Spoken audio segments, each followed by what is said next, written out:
And in-game we go, Total Biscuit. Yes! MIT Stareagle in the pink trunks. He is playing Terran right here on the Metalopolis versus his opponent Cloud. In the red trunks, he is playing Terran as well.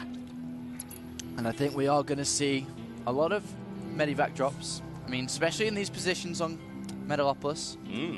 Metalopolis Medivac map. Yep. Oh, do you like that? Metalopolis Yes, Medivac you used not one but two M's. I was extremely impressed by that. It was in three, fact, there was actually. three. Yeah, it was M and M and M. There you go. It's a StarCraft joke. Oh, God. Right, well, whatever the case. What do you think Cloud's going to do on this particular map? Well, we're going to have to see. I think he's just going to play solid. He has a slight advantage the longer the game goes on because he is the stronger player. And the weaknesses of Cloud is going to be in the early stages like we saw in that previous game. But if Cloud does have the freedom to macro away, he'll be able to power into the mid and late game like we saw previously. And his preferred style, I don't know, it most likely be more map-orientated style because of these close air distances. Yep. So, you know, obviously we're going to be seeing Banshees come into play, Medivacs come into play, and even he can use the Raven because the Raven was sitting there for so long in the previous game, built up, you know, 200 energy, maxed out on energy. What do you do with it? You send it round, auto and you turrets. place 4 auto turrets and do harassment to the natural. Wonderful auto turrets. We actually saw Starlife in a previous tournament. He built about 8 Ravens and did that, which was quite impressive, honestly. I've never seen that many auto turrets. The mineral line just melted and the CC exploded about 5 seconds afterwards. It was pretty damn impressive. I'm not entirely sure it was the most efficient use of gas, but he really did have a lot at that point. He was trolling the other guy. That was exactly what he was doing, actually. And both players do scout out Cloud a little bit earlier, and they will go basically in the same distances apart from each other. Cloud will finally, eventually, scout out Stareagle a little bit closer and sooner than Stareagle will scout Cloud. And that's going to be a bit of a problem for Stareagle because there is going to have the Marine on the ramp, and Cloud will deny that. And actually, Stareagle deciding to go for a Marine first rather than Reaper Expo. Makes sense. I think just because of this map also, because of the possibility of spawning in close locations, that going for a 1-Rax Expo is a little bit dangerous. Yep, as we discovered previously, doing that kind of thing against Cloud can work, but as you said before, it is a little bit risky, and I'm looking forward to seeing what Cloud's doing. Actually, he may be doing the same thing by the looks of it. Well, he's got the Marine to deny the Scout, and that's just going to give so many options for Stareagle to think about, and he is actually just going to expand behind this, it looks like, and nice play by Cloud. And Cloud instantly finds out that Stareagle is putting down a command center, so good timing there by him. He will have a Reaper coming out with a great map forward as well because of the positions of the Zelnaga watchtowers. Very easy to keep an eye on what's coming in your direction. And there are also a great number of access points that you can get into the base, and it's very difficult to guard them all. Yeah, and that's rather surprising, actually. I didn't think Stareagle would go for this expansion, but he does decide to do so, and this Reaper could be in a bit of trouble if these. He's going to have to be careful. Yep, the Zelnaga. Oh, he sneaks past. Nicely played right there, and he doesn't quite grab the Zelnaga watchtower, and this could be a little bit messy. There is no defense in that mineral line, one little bit, and you know for a fact Cloud's going to take advantage. He takes one SCV, looks for the second right here. He'll be able to grab it, and the micromanagement of Cloud is absolutely exceptional right now.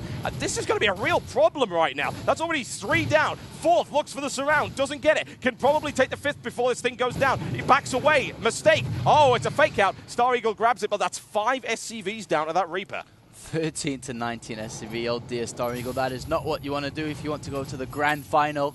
And Cloud is powering ahead. He knows he's at an advantage, so he's got 4 barracks now in his main.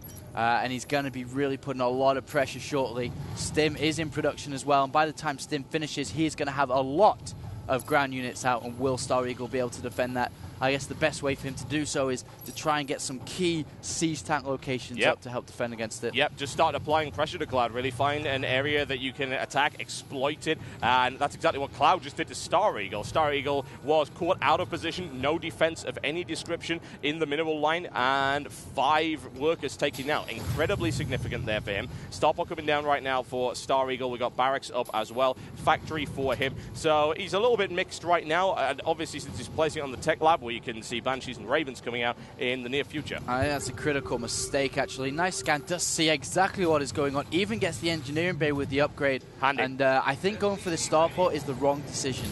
And he's going to change now because he's seen what's going on, but he's trying to exploit the fact they're so close by air distances, and he is still going for it. I think that's a really bad decision because there are going to be a lot of Marines out. And if Cloud just saves up scans, Cloak isn't going to be an issue for him. and he will be able to get in there and just snipe Banshees very, very fast, and he's just not going to have any ground forces left. Bear in mind that Cloud is a scan-heavy player. We've seen it before. He is not afraid to avoid the mule. You know, a lot of Terran players have this fixation on the mule. You've got to place the mule. You must build mules every possible opportunity. Cloud isn't like that. Cloud will willingly scan. He will willingly sacrifice mules because he's so confident in his economic prowess. Otherwise, he doesn't need them. Cloud at a 3 SCV lead. He doesn't really know what's going on, though, at the moment. Hasn't used any scans yet, but he does have an SCV here for a counter, well, not counter, sorry, for a follow-up scout. We'll be going in there and seeing only 3 Marines, which is, you know, kind of like, all right, where's your money at? Where's your money? Yeah, absolutely. He's got to be thinking something along those lines. And interestingly enough, decides to go there, seeing if there's a third. There is not. I wonder if he'll even bother to place anything right there. Seems fairly unlikely. There we go. We see that Banshee moving in, and not a huge amount done by it, if I'm totally honest. Yeah, it moved into Cloud's base. Cloud saw it straight away, had Marines in position, even putting down turrets. And now he knows his opponent's tech path, and I wouldn't be surprised if he decided to push out shortly. And we do see +1 nearing completion. Absolutely, and I am very concerned about the fact that Cloud is sitting on 24 Marines and his opponent has 5. That Banshee is not going to do the job. The Zell turret already ready to deal with that. Oh, that's... Oh, a quick cloak right here. And it's scanner. Down it goes. Nicely done there by Cloud. Excellent play. He continues to push forward. This is going to get messy. A second cloaked Banshee available for Stareagle right now. However, it has very little energy on it. It'll certainly snipe off a few Marines. Cloud deliberately drawing it out position. SCVs to follow it up. There's the scan and stim. Excellent play. Again, Cloud grabs it at the opportune moment. He's very patient. He doesn't go for it immediately. A bunker is down. The question is, will it be enough? A single siege tank right there blows a great gaming hole in the Marines. Second one step forward, looks to get it, needs to bring that siege tank down. So he gets it right there. Now he's in the mineral line, and now that is not good for Stareagle, not at all.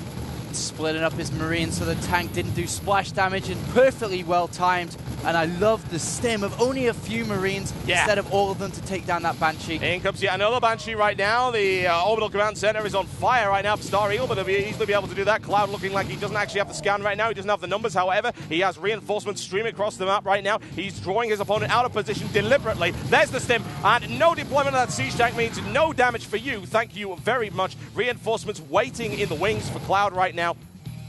Yeah, I mean, he just about has enough energy now to scan and pick off this Banshee. Banshee running out of energy itself. Yeah, it can't cloak. It needs 25 energy to do it. It's only got 12. It's not going to be able to cloak for another 13 seconds at least. There's the stim again. Rips through the mineral line. And there we go. One mule down. Look for the second, look for the third right here. He takes the... Oh, so close to taking the Banshee right there. And good positioning right there by Stareagle on the top of the cliff. Rains it down on those Marines. They will not be able to hold. However, he's got an angle. He's looking for it. And he is going in for the kill right here. And this is really a bad situation for Stareagle. GG, ladies and gentlemen, right there. Cloud takes it in a absolutely confident and commanding position.